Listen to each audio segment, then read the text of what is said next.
সূরা ইখলাস দিয়েও বশীকরণ করা যায়, আবার আয়াতুল কুরসি উল্টো করেও বশীকরণ করা যায়।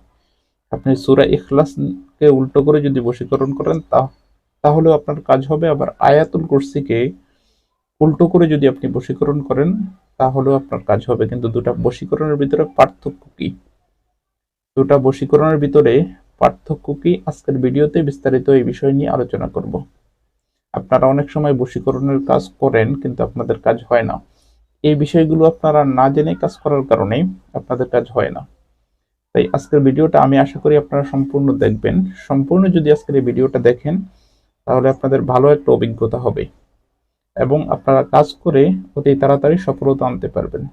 আজকের ভিডিওটি আপনাদের জন্য খুবই দরকারি, খুবই উপকারী এবং খুবই গুরুত্বপূর্ণ একটি ভিডিও। ভিডিওটিকে না টেনে একটু শেষ পর্যন্ত দেখার চেষ্টা করবেন।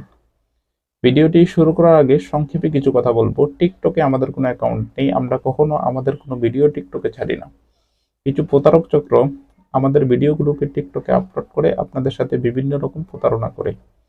তাই প্রতারক চক্র থেকে সাবধানে থাকতে স্ক্রিনে দেওয়া 3355 নাম্বারে ভিডিও কল দিয়ে কনফার্ম হয়ে আমাকে তারপর কাজ দিবেন।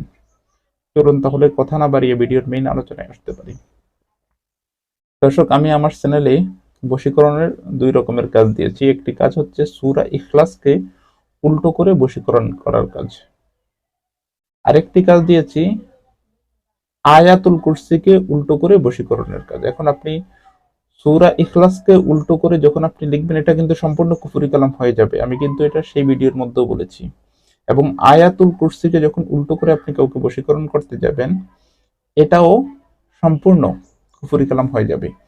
সতর্ক করেছি আপনাদেরকে, সতর্ক করার জন্য বলছি এটা কুফরি কালামের কাজ। এই কাজ যদি আপনি করতে যান তাহলে আপনার ঈমান থাকবে না, ঈমান হারিয়ে ফেলবেন।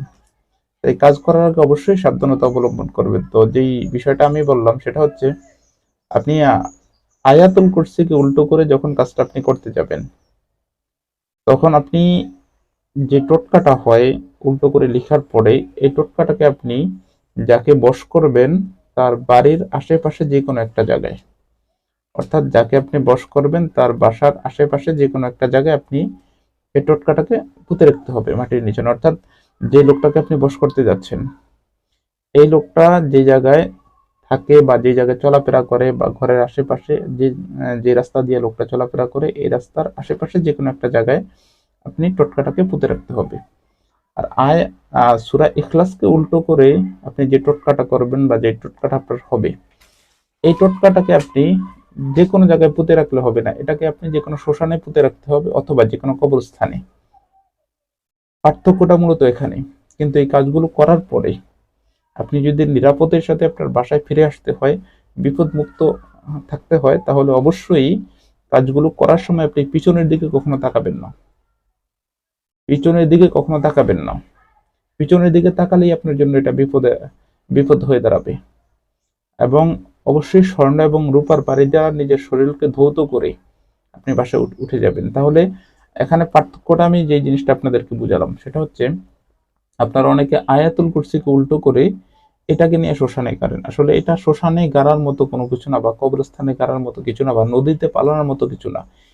ওখানে আপনি আয়াতুল কুরসিকে উল্টো করে কাজ করলে আপনি ওখানে সম্পূর্ণ যাকে বশ করবেন তার নাম, তার মা বাবার নাম এবং তার অ্যাড্রেস কোন জায়গায় থাকে সঠিক লোকেশন নিচনে টোটকা নিচনে সঠিকভাবে লিখতে হবে। কিন্তু সূরা ইখলাসকে উল্টো করে আপনি লিখলে এখানে ছবি এবং নাম, মা বাবার নাম দিতে হবে, কিন্তু টোটাল অ্যাড্রেস আপনি সঠিকভাবে ওখানে লেখা লাগবে না। এই জন্য দুইটা কাজের ভিতরে কঠিন এক পার্থক্য আছে।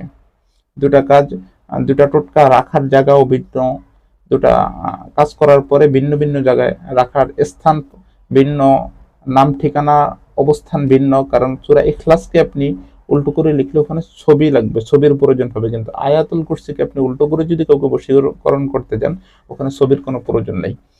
এই জায়গায় এসে আপনারা ভুলগুলো করে ফেলেন।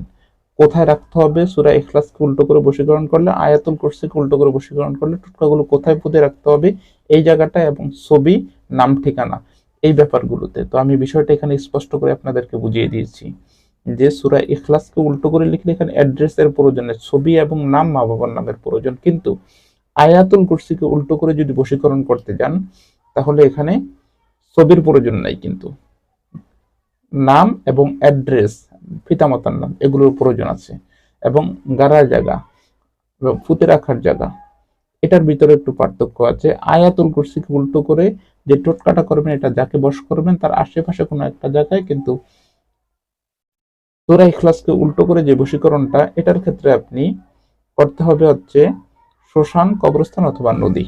এই বিষয়গুলো আমি ওই টোটকাগুলোর ভিতরে স্পষ্ট করেছি। এই বিষয়গুলো যদি আপনি পার্থক্য করে কাজ করতে পারেন, তাহলে আপনার কাজ ইনশাআল্লাহ 100% হবে। তবে এগুলো কিন্তু কুফরি কালাম, আমি সতর্ক করে দিলাম, করলে আপনার ঈমান চলে যাবে।